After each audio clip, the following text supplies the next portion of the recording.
Good morning મિત્રો, કેમ છો? મજામાં જઈશો, કારણ કે આપણો વ્લોગ જોતા હોય ને મજામાં જ હોય. સરસ મજાનું ગુડ મોર્નિંગ થઈ ગયું છે. અત્યારે વાગ્યા છે 7 અને સવારનો તમે નજારો જોઈ શકો છો. આપણી આજની સફર છે રૂમસુ ગામ, જે હિમાચલ પ્રદેશનું નાનું એવું ગામ છે. પણ મિત્રો, તમે જો આજે આપણી ચેનલને સબસ્ક્રાઇબ ન કરી હોય ને તો ચેનલને સબસ્ક્રાઇબ જરૂર કરજો. આપણે સૌની પહેલાં આવી ગયા નગર, અને હવે આપણે જાશું અહીંથી આગળ.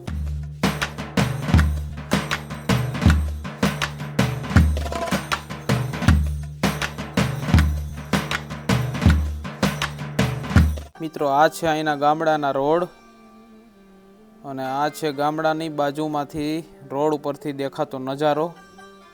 આ ટાઈપના કંઈક અહીંયા રોડ છે, અને આપણે અહીંથી હજી આગળ આપણે જઈને ઘણું બધું છે હજી જોવાલાયક, એ બધું બતાવીએ.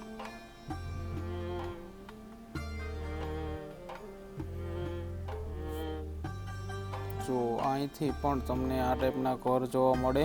હિમાચલના જે ગામડા છે એ ગામડામાં આપને આ ટાઈપના ઘર જોવા મળે. અહીં ક્યાંય પણ ધાબાવાળું કે પાકું મકાન નથી, આ ટાઈપના જ ઘર હોય અહીંયા પણ લોકો પશુપાલન ને એવું બધું રાખે છે. આપણે થોડાક નીચે જઈ અને જોઈ આગળ શું છે. આ ટાઈપના જો લાકડાના જ ઘર જોવા મળે વધુ ભાગે. અહીંયાની ગામડાની જીવનશૈલી કંઈક આવી છે. પહાડોની વચ્ચે જે ઘર હોય અને ઘરમાં જે શાંતિમય વાતાવરણમાં રહેવાની મજા આવે, એ મજા આપણે સિટીમાં કે શહેરમાં તો ન જ આવે.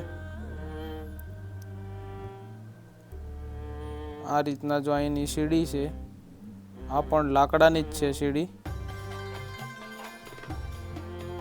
અને ઘરમાં વધારે ઉપયોગ પથ્થર અને લાકડાનો જ હોય. અહીંયા કાંઈ સિમેન્ટ કે એવું કાંઈ હોતું નથી. એકદમ નેચરલી વાતાવરણમાં આ લોકોનું રહેવાનું છે. અહીંયા આ લોકોની જીવનશૈલી સાવ ગામડાની છે, એટલે કે દેશી છે.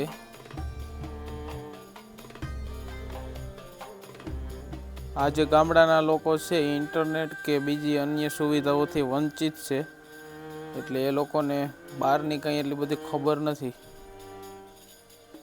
અને આ છે અહીંયાનો પોશાક. અહીંયા ઠંડી વધારે પડતી હોવાથી આ ટાઈપનું મળે બધું. આ છે દેવતા જંબલુસરણ, જેમાં અંદર જવાની મનાઈ છે, અને અંદર જાય તો ફાઇન લાગે છે, એવું અહીંયા બોર્ડ માર્યું છે.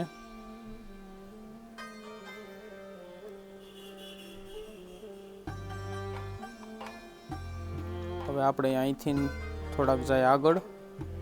વાદળ પણ એકદમ ખુલ્લા છે અહીંયા, કેમ કે પ્રદૂષણ કે એવું કંઈ હોતું નથી. આપણે આ સીડી ચડવાની છે, તો ચડીને આપણે આવી ગયા ઉપર. અહીંના લોકો પશુપાલન માટે ઘાસ ને એવું બધું કામ કરતા હોય છે. બીજું તો કંઈ અહીં કામ હોતું નથી. જો તમે આ ટાઈપના અહીંના ઘર છે, જે લાકડામાંથી હાથે જ બનાવવામાં આવે.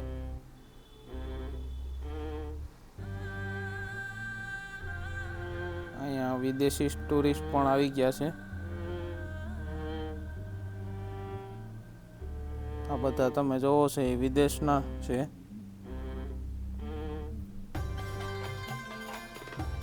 અહીંની એક ખાસિયત છે કે જે આપણે જૂના વૃક્ષો હોય ને તે બીજે બધે કાપી નાખે છે, પણ અહીંયા જૂના વૃક્ષો આપણને જોવા મળે છે.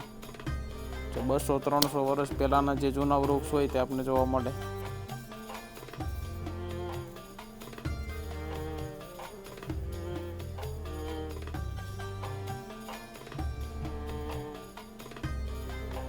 તો આ રીતના લાકડા ઉપર જ આખું ઘર હોય. આપણે થોડાક જાય આગળ.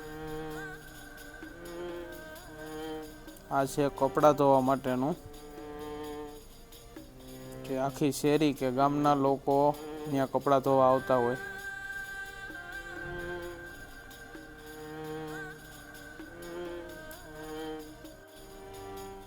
ગાયની નાની વાછડી ને એવું બધું છે અહીંયા. ગાય ને એવું બધું છે, જોવો તમે.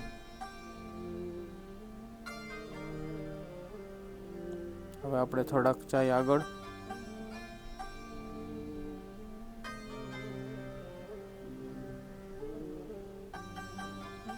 એકદમ નેચરલી વાતાવરણમાં જો રહેવાનું પસંદ હોય તો તમારે 15 થી 20 દિવસનો સમય હોય તો આ જગ્યાએ તમે વિઝિટ કરી શકો છો.